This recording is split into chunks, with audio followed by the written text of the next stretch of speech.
Hey there, quick note before we dive in. What you're watching right now is a lesson from one of my courses that I've decided to release completely for free here on YouTube so you don't have to pay a dime. So instead of asking you to buy my course, if you want to show your appreciation, here's a couple of things that you can do. Like this video, share this video, subscribe to my channel. These small actions tell YouTube to share my content with more people, which is a huge help. Also, feel free to check out my recommended equipment links in the description below. If you do purchase equipment from these links, I do get a small commission at no extra cost to you whatsoever. Or if you want to, you can leave me a super thanks or even just hit play on one of my playlists. I know it sounds silly, but if you just hit play on one of my playlists and let it play in the background, even if you're not paying attention, it tells YouTube, hey, people are watching these videos. I'm going to push it out to more people. So even if you just want to do that, I would love it. I would appreciate it so much. And then lastly, if you're looking for more personalized help, I do offer private coaching that you can find in the description of this video. Either way, I really appreciate you, whether you choose to do one of these things or not. Just by simply watching this video, it means a lot to me. Thank you so much.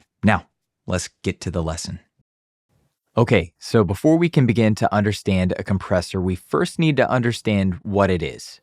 The easiest way to understand compression is simply this. Compression is just an automatic volume leveler. That's it.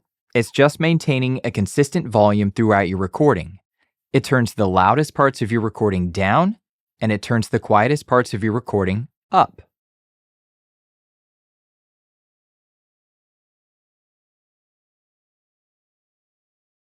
Okay, well, I'm sure you've been led to believe that compression is incredibly complicated and in-depth, and there's no way it can be that simple. Nope, it really is that simple. There's a lot of people out there that either don't actually understand compression and therefore shouldn't be making videos about it, or they are purposefully trying to overcomplicate it to make you feel dumb so they can feel smart. Now, don't get me wrong, compression can get complicated once you begin using it in advanced ways, but for what we do, there's just no need for any of that.